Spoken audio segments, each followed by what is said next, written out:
Okay, I deleted like 3 videos this past week. So even though I'm gonna have to rush through this one, I'm gonna need to make up for the videos I deleted. Some of you guys are watching YouTube every day, and if I post a video every day, you'll watch it.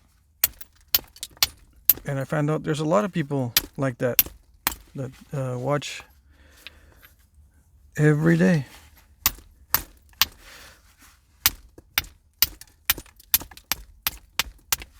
I watch a lot of YouTube videos, but it's not every day.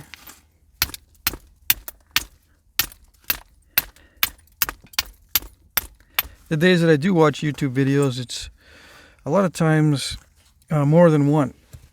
So I kind of binge on videos on a certain topic, and then I don't watch videos for a few days,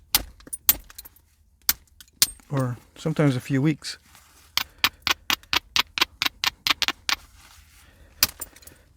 All right, and I listen to a lot of books when I'm working on my stuff, and also in the morning when I wake up. First thing I do is I turn up the volume on the book that I was listening to fall asleep, because I listen to books to fall asleep, but I turn the volume down so low that I really don't catch everything that they're saying.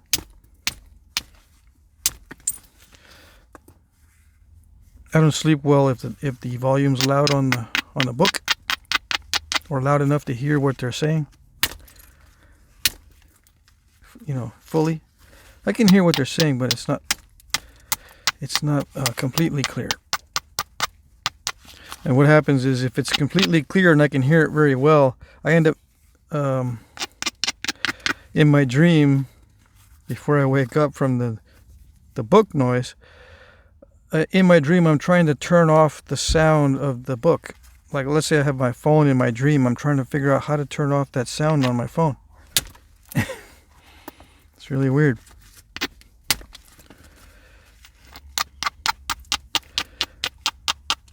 So I wake up and then I turn down the sound. Anyway, I'm going to try to do a video every day. We'll see how it works. I'm getting into the habit of doing the videos a lot.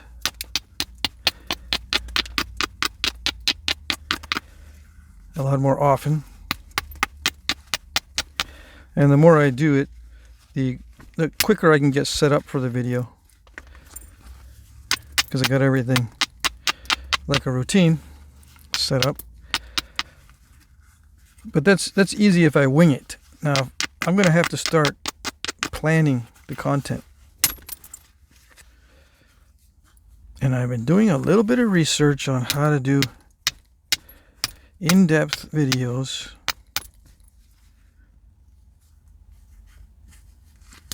And that kind of thing.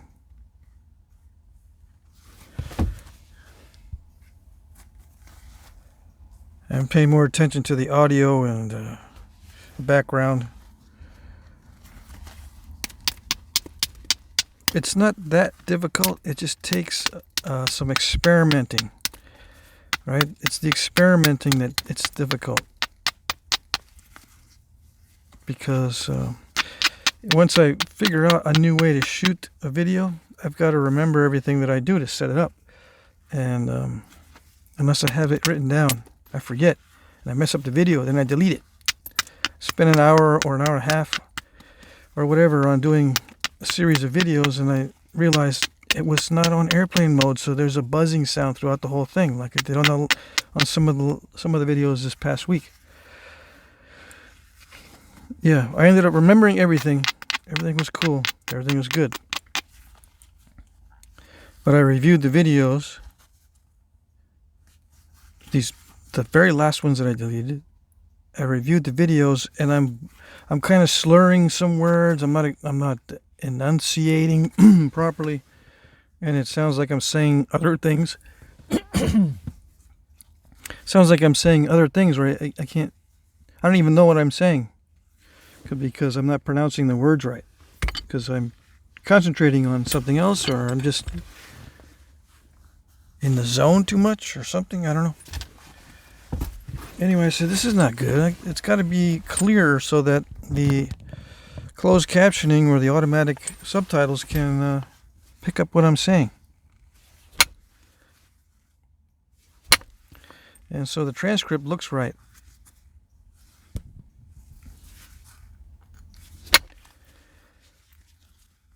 So what is this material? This material is Owl Creek Gray. Some of the good stuff. But there's a crack in it here. So I don't know.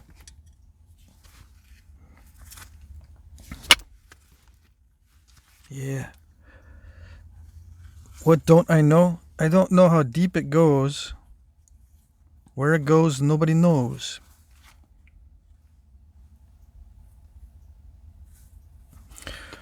And I was thinking about doing glass snapping. Constantly thinking about how to set up for that.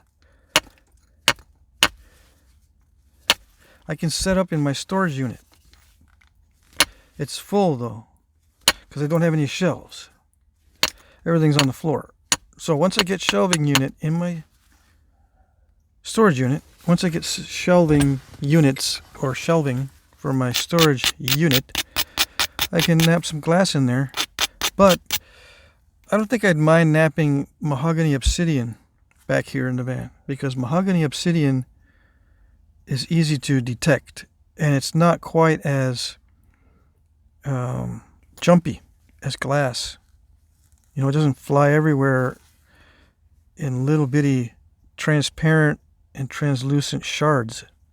I can deal with it a lot better. So I may start napping mahogany obsidian back here.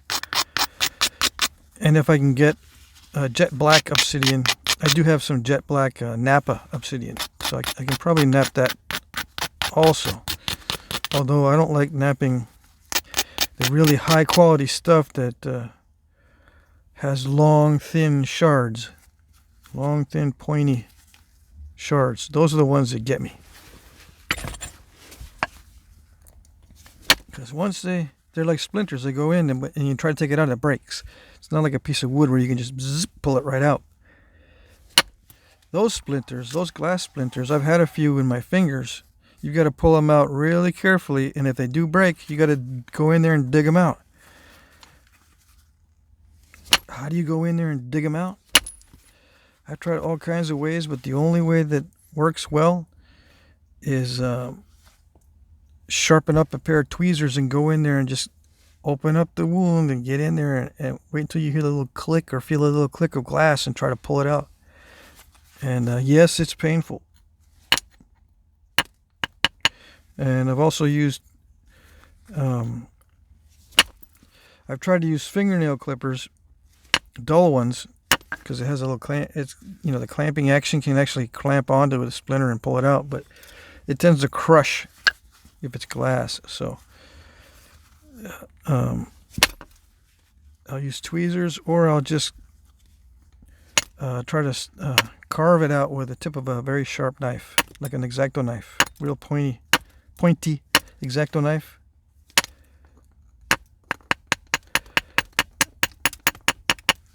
And yes, it starts to hurt a lot, but it's worth it because I do have pieces of glass in some of my fingers, and every once in a while I'll grab something or it'll push into one of my fingers in a certain way, and I can feel that piece of glass in there, and it startles me, like it feels like a bee sting. And I've been known to drop things because it hits that glass in there. Oh yes. Anyway, just in case you don't know, just a spectator, or it doesn't matter. I mean, I don't care if you're if Flintknapping for you is a spectator sport. That's fine. Don't matter. I'm just letting you know that that's one of the things that happens in Flintknapping with glass or obsidian, especially the high grades. the lower grades don't seem to be as troublesome, for me anyway, as the higher grades. Same with flint and chert. The higher grades, the waste from these will get you. Little bitty sharp shards. And very thin, very, very sharp flakes. They'll get you.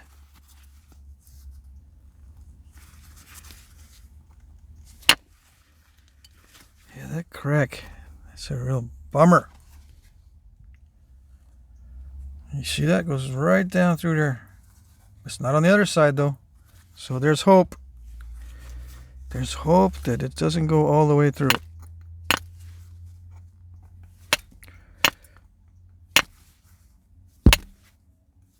So yeah, I'm gonna go on a road trip this coming week. I gotta go to Knapping in Texas. And I gotta go visit my mom. Yep. And my sister. And some people on the way, probably. Not probably. I am going to visit people on the way. Or on the way back.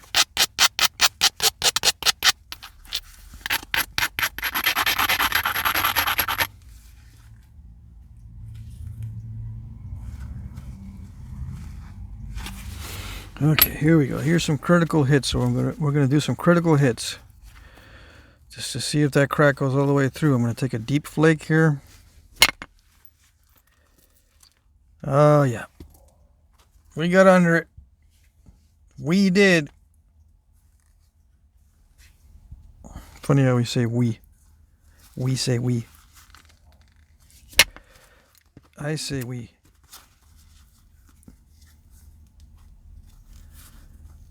Why do I say we when it's just me?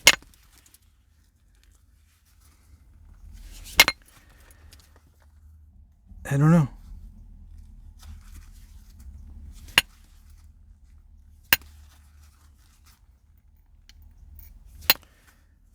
What am I doing now?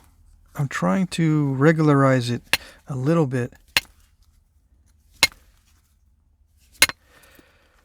Just see if I have a curve in it. It's easy to install a curve. You can start with a straight piece and then end up with a curved piece.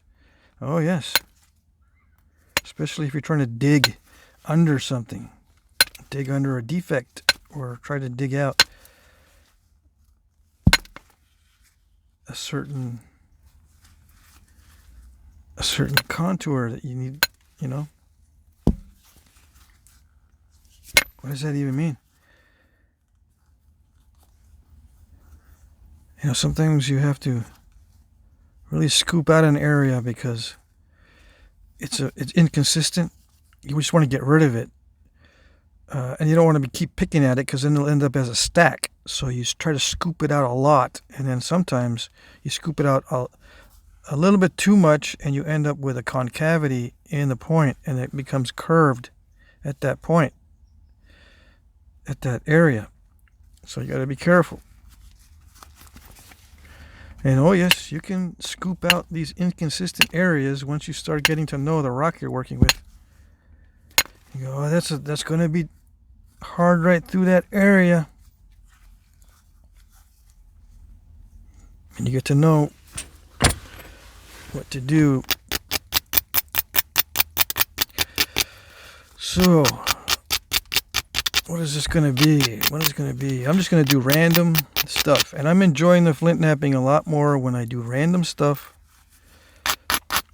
with random pieces. I don't like working the really thin flakes. Let's see. I don't really like working these kind of things. And I don't like working anything over 4 inches long. I don't like preforms that are larger than this. The width of my hand is about 4 inches. See, that's about the size I like to work with. The width of my hand. All right, let's see. just so we know, this is little under 3. So 3 inches is good. And this one that I'm making right now, a little bit smaller. So these are good size for this. This is what I like working with. Under this size. What is this one? This one is a pedernales type, but it has areas of concrete. Now, there's a whole bunch of names for these churches in Texas, and I'm from the area, right? I was there for many, many years, and I still don't know all the names of all the churches, the local nicknames for these churches. So this might not be pedernales. It might be something else. It looks like a gravel chert, but it could be just low quality pedernales. I don't know exactly. I know that this was near the cortex and it has a crack in it. Anyway, let's see, what else do I got from this past week? I got a piece of hornstone that I overshot. Took off half the point. But I can make something out of that one. Perfect size. Oh yeah. This is the size I like working with. I like it. This one is a heat treat, I think. Very, very nice heat treat. As long as you get rid of the crusties. Beautiful stuff. Alright. Why don't I work the beautiful stuff instead of this? Well, you know, everyone wants to see this kind of stuff. Anyway. I don't mind working the cortical flakes. Cortical. C-O-R-T-I-C-L-E. Cortical. Flakes that have cortex. Now this strangely kind of looks like a hand axe. Right? And, oops, let's see. And, I was thinking about that the other day or the day before or last year. It's all the same to me. When you're working down a large spall, you can start from the tip and work back. And in the middle of your bifacing, you can stop and you go, wait a second. It looks like a hand axe, and it's just a preform being developed. That's all it is a preform that you're developing, but you're starting from the tip. Now, preforms are sometimes developed from the base, and then they don't end up looking like hand axes in the middle of the preforming. But the ones that you start from the tip, they look like hand axes in the middle. Let's say you were to bury this right now or put it away. So that's good enough for now. I'll get the rest later. Someone will pick it up in the future in 2022 and go, this is a miniature hand axe. Yeah. Miniature hand axe. Yeah. Good for back scratching. Or some foolish thing. All right. But no, it's just a preform in the middle stage of being developed. Happens with big ones too. If I start developing a large biface, I'll show you in a future video if I can remember. Developing the preform from the tip. It'll look like a hand axe right in the middle of everything.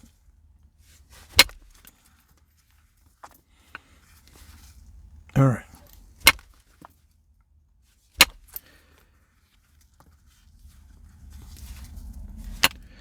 So what is it going to be? What is it going to be? It's in the thumbnail. Yeah. Maybe. Sometimes I put the same point in the thumbnail for all the videos in the series. Sometimes I put in a progressive type of thumbnail, so you only see what's happening currently in the current video. It's easier for me to use the same thumbnail for each, for each video. Same thing, same.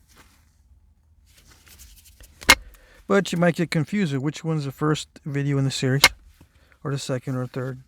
So I try to eliminate the confusion sometimes by posting an appropriate and current thumbnail.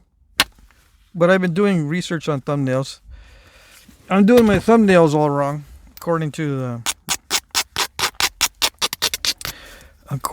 the most proficient YouTubers who actually have videos on how to make thumbnails. Yep.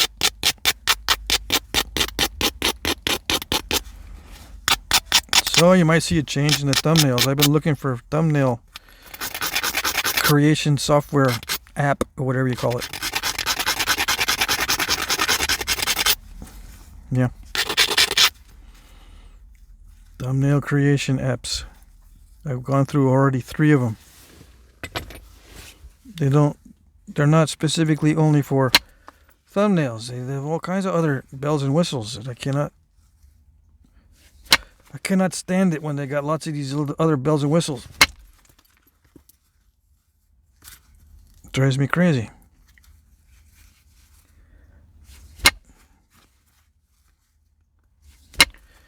And all these sizes, these odd sizes. The more sizes they give you the option for, or orientations, the more it drives me nuts. Which one's the YouTube one again? Sometimes it'll actually be good and it'll have a YouTube symbol that it works with YouTube.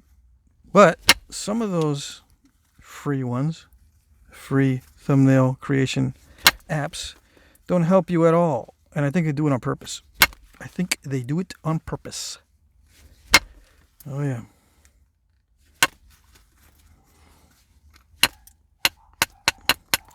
I notice in some of my videos that I don't pronounce the last letters and stuff while I'm trying to think and nap at the same time. It drives me nuts when I'm reviewing the video. I'm going, I don't know. Should I post it?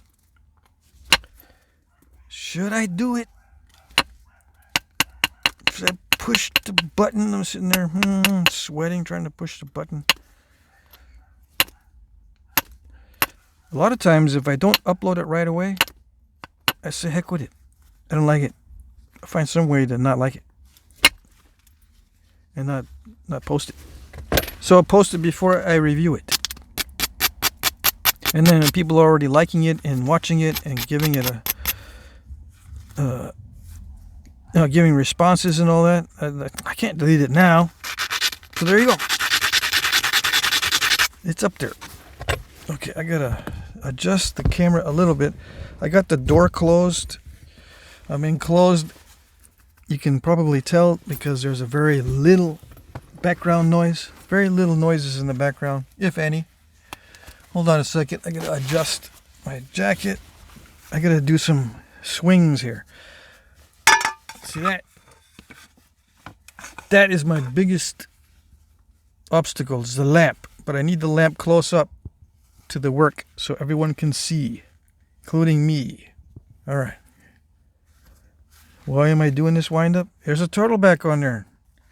Right there. I got to get rid of it. It requires a lot of force.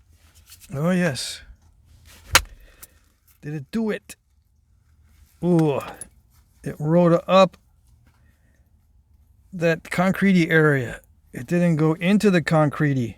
A lot of times it'll do it when you hit a good area into a bad area. It has a tendency to continue at least a little bit, but not this time. If you hit into a concretey area, to eliminate a concretey area, likely there'll be a step right halfway because it doesn't want to travel through the area. Nope. But if you surprise it, if it's going along really good, yay, and then you surprise it with the concrete, it'll go, oh, oops, whoops, I forgot. I'm not supposed to go through the area, but I didn't know what was happening. It's already too late. The momentum was behind me, so I had to go through the concrete magically. Yeah, see, it doesn't want to do it. It's too smart for me. Yeah. And I'm winding up and really smacking that platform. And I'm abrading like crazy.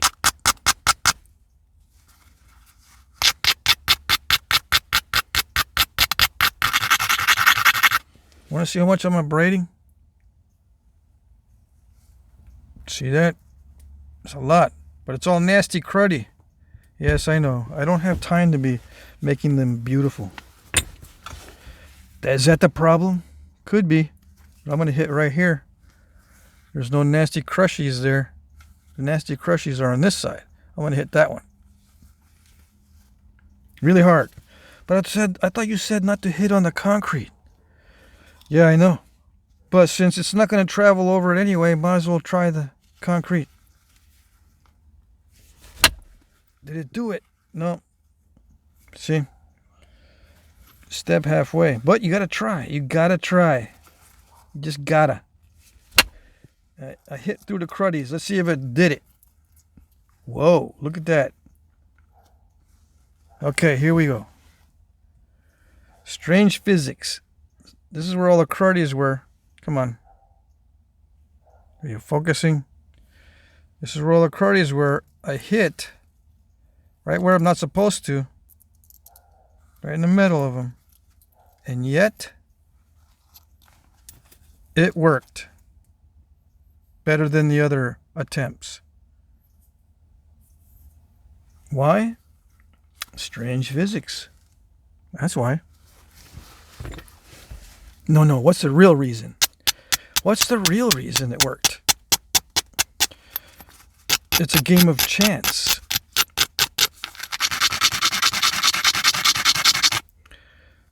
Yeah, it's a game of chance. Could have been a fluke. Could have been at that particular area. Looked cruddy, but it really wasn't. It was just cruddy, kind of, sort of. It wasn't really tremendously cruddy. It was only kind of, sort of cruddy.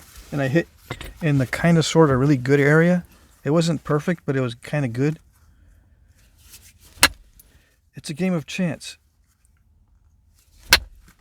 And you gotta take your chances.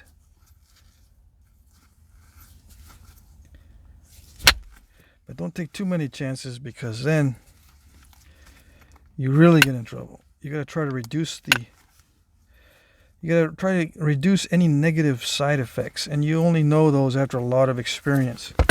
What are all the negative side effects, and what are all the things that could mess you up? You only know that after messing up a bunch of times. And not after watching someone mess up. You got to mess up a lot of times to know where to avoid the mess ups. So if you're napping, you're new, and you're going, I mess up a lot. I don't like it because I mess up a lot. Messing up a lot is how you learn how to not mess up. Because if you don't know what messes you up, you don't know what to avoid. Every mess up should be a learning or an adaptive experience. Adapt to it. Yeah, adapting is hard. It's painful. It's like, I don't want to adapt. I want to think and do. I want to mental experiment and do. I want to visualize in my head what I need to do and then do it. I don't want it to course correct me. That's what most people do. They don't want to be course corrected in their activities. They want to do their thought experiment and then do it.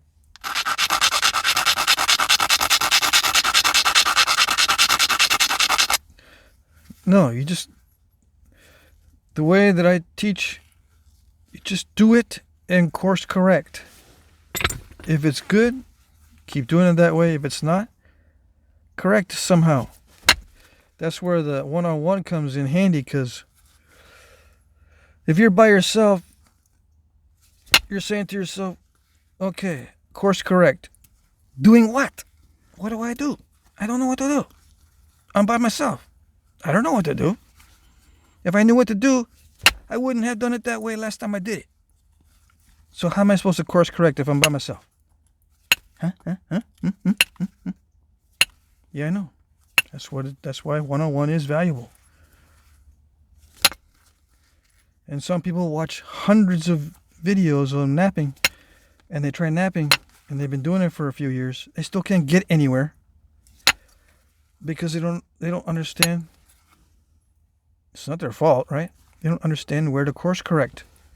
What am I doing wrong? It looks like I'm doing everything right. I even film myself and I'm looking at it. You know, they might film themselves and look at it. They still don't know what to do. The funny thing is, some of those people are the same people that say, I can tell how it's done just by looking at it. And yet, I don't know what to do if I'm doing it, even though I'm doing it and looking at it from what I'm doing. But yet, I can tell what other people have done to do what I see.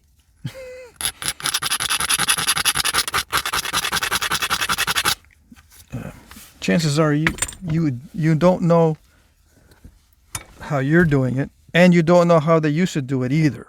That's what the fact of the matter probably is. You don't know either. You don't know. You don't know both. You don't know how to correct because you don't know what you're seeing in your own work, and you don't know what you're seeing in the ancient work either. Most people are in that boat. They think they know what they're seeing. They don't. Most people. Yeah, because there are exceptions. Some people can tell. A very good eye, they can tell. They can narrow it down to 2 or 3 possibilities instead of like 4, 5, 6, 7 possibilities. The closest you're going to get is 50-50 because there's at least 2 different ways to do the same exact thing. At least 2 different ways. At least. Until I can figure out anything different, from my experience, there's at least 2 different ways to do the exact same thing. Okay. So I cannot get that turtle back out of there. So that this particular point is going to have to get more narrow, or I'm going to have to live with that turtle back in there. Let's see if I can pull a rabbit out of my head on that one. Nope. I try to dig in as much as possible with a very hard hit, and all I did was scoop it out. Yeah.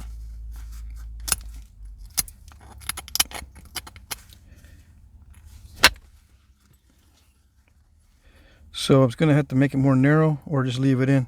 But that's on the next segment. Okay.